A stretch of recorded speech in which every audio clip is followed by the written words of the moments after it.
Arkansas 19, Tennessee 14, another field storm. This time it was in Fayetteville. I'm sure they enjoyed the absolute heck out of it because, man, what an awesome win for a fan base that has put a lot of funding and a lot of energy into their football program, hasn't gotten the same results since the early 2010s that they've wanted.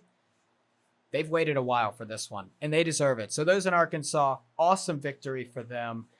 For Tennessee, man, let's talk about it. Let's talk about this game. Arkansas had 100 more total yards, had 7 more first downs than Tennessee. They didn't just win this game. They dominated this game statistically. Now, one thing about Arkansas is finishing games. There's a reason that they are 4-2 right now and not 6-0. And if you didn't see the Oklahoma State game where they outgained the Cowboys by 300 yards and lost, A&M they outgained as well and also lost. This Arkansas team is a couple plays away from being 6-0 right now.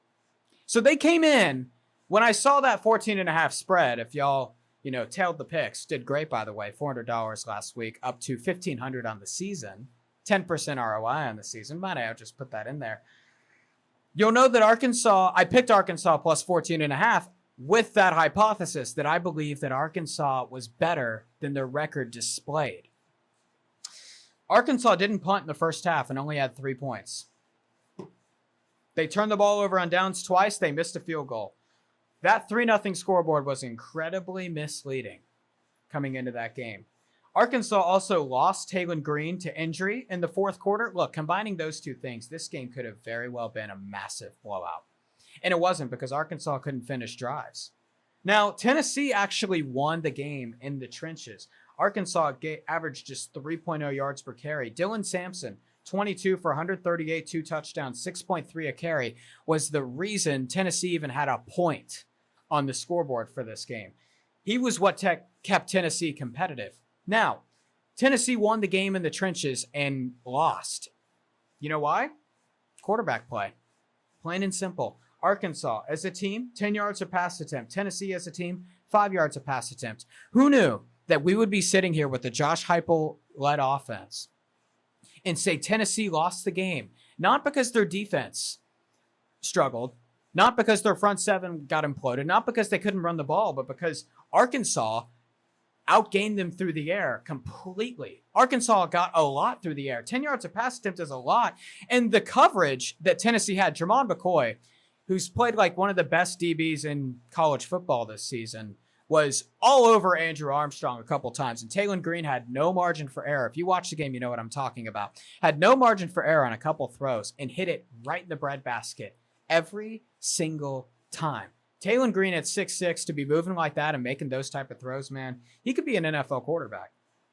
Kind of off topic, but I will say that. So Tennessee won in the trenches and they lost in QB play. Because simply put, that's what happened. When you average 5 yards a pass attempt and give up 10, that is a huge compensation. You're going to have to compensate a lot for that.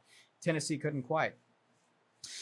And I want to ask this question, since we're on the topic of quarterback play.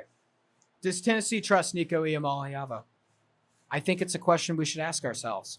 Because before last week, before they played Oklahoma, under Nico, from Iowa to Kent State, every start, they didn't give up a single offensive touchdown to their opponent. So Nico hasn't had to be Nico. He hasn't had to be a Hendon Hooker.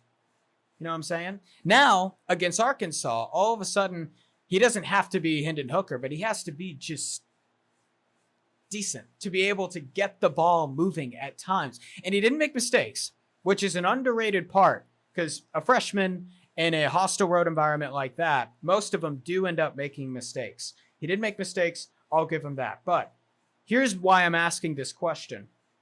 3rd and 11, second quarter at the Arkansas 38. Dylan Sampson, 1 yard run up the middle on a 3rd and 11 at the Arkansas 38.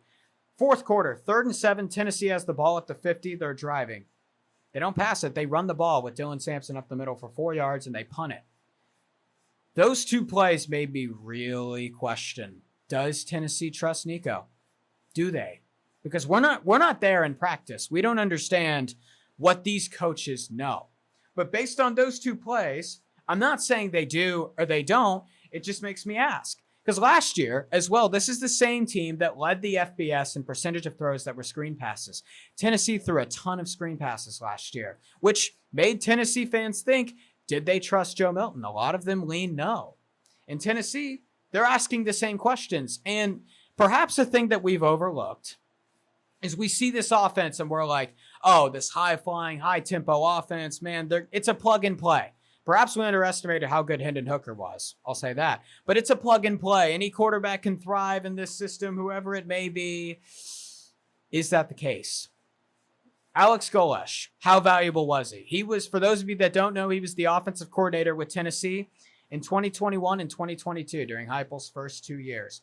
During those 2 years, Tennessee averaged 6.6 yards per play, third in college football. 41 points per game, second in college football. 9.4 yards a pass attempt, also second in college football. He leaves and goes to South Florida. And if you want to say it was a Joe Milton problem last year, were you there in the Orange Bowl when he threw 5 touchdowns against Clemson? I know it's one game, but when Golesh was calling the plays, Joe Milton looked phenomenal. He goes in 2023, 2024. He goes to South Florida. Tennessee averages 34 points per game. It's not bad. 25th in college football. They're averaging 7 points attempt in 2024. That's 45th. It's right around the mean. 8.7 this year. That's 20th.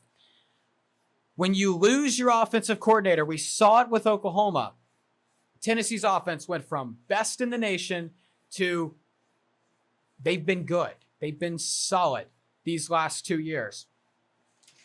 That might have been something that we perhaps underlooked coming into the season. And it's not me rushing to conclusions. It's saying, let's wait and see. Let's wait and see how this works out. You know, Tennessee's got a young quarterback. He's going to get better throughout the season. That's how it typically works with quarterbacks that are at the beginning of their development curve. You learn through making mistakes. You learn through playing, experience. Something put.